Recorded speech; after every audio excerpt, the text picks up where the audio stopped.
Doktoresh, ne në përgjatë emisioneve tona kemi dhe një rubrikë që quhet Pyet mjekun, ku shikuesit tanë kanë drejtuar disa pyetje deri tek ju, pra nga rastet e tyre personale. Dikush ka pyetur, nuk pata asnjë dhimbje derisa u rrëzova lehtë në shtëpi dhe theva dorën. Si është e mundur që kockat të jenë kaq të dobta pa shenja më herët? Ajo edhe që e përmendëm deri më tani. Në këtë aspekt muskulatura ka qenë e fortë. Ka kompenzimin e ashtit e ka bë muskulatura. Në moshën mbi 50 vjet, kur e kemi vetëm si osteoporozë sekondare. Ata femra ose ata meshkuj që i shohim në konstitucion duken tepër të shëndosh dhe kanë një masë muskulore të shëndosh. Mirë po, kemi mungesën e kalciumit, qoftë për shkak terapisë të cilën e kanë marrë për sëmundje kardiovaskulare, këtu dominojnë edhe sëmundjet e sistemit respirator. Do të thënë neve një preparat kundër alergjik, antialergjik në qoftë se marrim, neve njëkohësisht e humbim edhe sasinë e kalciumit të cilët e kemi në rezervat tona. Kështu që duhet ta kompenzojmë ato. Apo? Gjithsesi këtu vije roli i mjekut tanë. Personi i pari cili është në kontakt me atë pacient ose me njeriu si pacient është mjeku am dhe këtu vije dhe roli i mjekut tanë. Për çdo terapi e cila organizmi i njeriut, çdo organizëm nuk është i krijuar që të jeton me suplemente ose me terapia të ndryshme. Çdo ilaç, në qoftë se teprohet, kalon në helm. Në këtë aspekt, në qoftë se shkojmë me atë parim, duhet të kemi parasysh se përderisa konzumojmë diçka, ne humbim diçka tjetër. Kështu që duhet të kemi kujdes për balancin e asaj që marrim dhe asaj që mund të harxojmë. Një pyetje tjetër thotë, kam humbur disa centimetra gjatë viteve dhe shpesh më dhem shpina. A mund të jetë kjo osteoporozë dhe pse nuk kam patur në një frakturë? Pra nuk ka patur frakturë, frakturat e boshtit kurizor, simptom është kjo që e përmendëm dhe ne më herët. Shumica e pacientëve më thonë, po unë nuk kam frakturë. Mendoj kërkush nuk më ka thënë. Më thonë, shifet në rentgen se është frakturë. Karakteristik për frakturat e boshtit kurizor, e unazave të boshtit kurizor, është se janë fraktura kompresive. Ajo do me thënë fraktura ku nuk kemi zhvendosje të fragmenteve, mi po vetëm se kemi shtypje.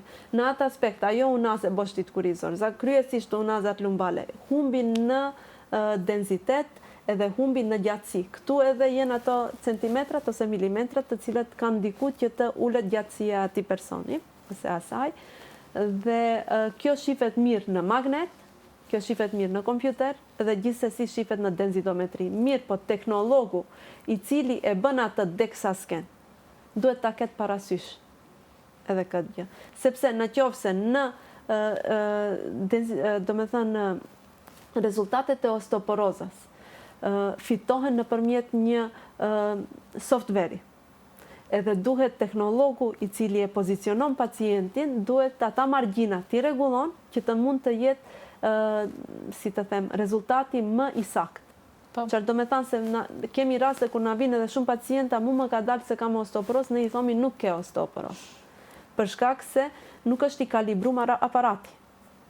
Dodhen edhe kjo, do me thënë neve kemi raste ku pacienti thot unë nuk kam osteoporozë, a ka osteoporozë se shifet në krejt, metoda tjera diagnostike se ekziston diçka, se aty ndodhen diçka në nivel të atij ashti. Mirë po me metodat densitometrike neve na del se ashti është i shëndosh, edhe në shumë ato raste është në listën pozitive se nuk është osteoporozë, mirë po ne japim terapi për osteoporozë edhe na humbin simptomet klinike. Do me thënë zhduket dhimbja, fitohet kapaciteti potencial për aktivitet, për vullnet në aktivitet të lirshëm, këto pacienta nuk lodhen. Do me thënë ato që s'kanë osteoporozë edhe nuk lodhen. Neve e kemi lodhjen si simptom kryesor për sëmundjet kardiovaskulare. Mirë, po lodhja është dhe dhimbja është njëkohësisht edhe si simptom i osteoporozës.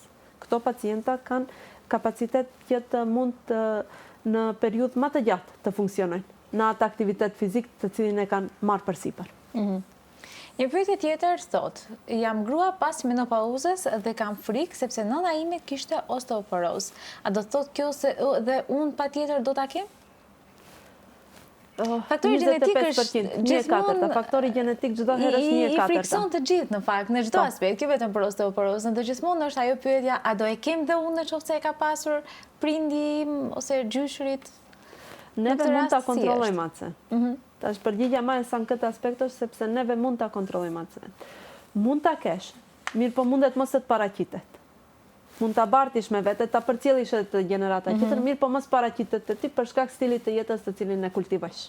Kështu që këtë aspekt edhe duhani, edhe alkoholi, të gjithë të cilët e kompromitojnë qarkullimin e gjakut, ose me hypje të shtypjes të gjakut, me ndërritje të shtypjes të gjakut, ulje të shtypjes të gjakut në atë lokacion, bëjnë konkurrencë në lidhje në oksigjenit me hemoglobinin, edhe nivelin e oksigjenit në nivel të indeve, automatikisht ndikon në favorizimin e osteoporozës. Tash mos themi paraqitjen, mos themi nxitjen fillestare të osteoporozës, mi po favorizimin e osteoporozës. Por në qoftë se e ka ndërmend për të filluar, këto do e ndihmojnë që të fillojë si sëmundje. Po, të fillojë më herët se sa te këto persona mund të fillon një dekadë më herët se sa te një person tjetër. Dhe është mirë që i përmendim sepse mund të jenë binak, për shembull, mund të flasim për tipa me të njëjtan gjene, mund të jenë binak, mund të jenë të njëjtës familje. Të brezit të parë, mirë po të dikush do paraqitet më herët, të dikush do paraqitet më vonë, ose të personi i tretë mundet as pak mos paraqitet. Po, dhe më vjen mirë që e përmendëm këtë aspekt, sepse shpeshherë janë gjëra të cilat ne i bëjmë në përditshmëri dhe i neglizhojmë që mund të jenë në fakt faktor për një sëmundje të caktuar. Një pyetje tjetër thotë, mjeku më tha se kam osteopeni, jo osteoporozë. A është kjo fazë paralajmëruese dhe a mund të ndalet përkeqësimi? Po. Është fazë fillestare ku ashti fillon ta humbën kalciumin.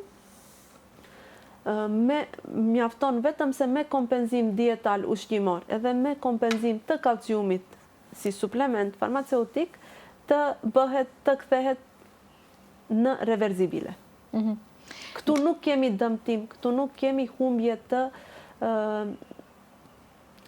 dimensioneve të ashtit. Do me thënë, nuk kemi humbje në cilësinë e ashtit. Kemi humbje në cilësi, nuk kemi humbje në sasi të ashtit. Kemi mungesë të kalciumit, mirë po forma, matësia, geometria e ashtit është akoma e ruajtur. Dhe me vetat se neve hypim furnizimin me kalcium të kontrolluar, do me thënë, me dojë mos çdo herë duhet në konsult me mjekun, ku në çdo 3 muaj ose 6 muaj kontrollohet kalciumi në gjakut. Absolutisht. Pra të mos merret si t'ju kujtohet. Si t'ju kujtohet pacientëve, edhe jo në konsultim me vetveten, jo se jo, po çdo herë duhet jetë në konsultim me mjekun fillimisht. Nëse nuk mund mbrihet deri te specialisti, duhet një konsultim me mjekun.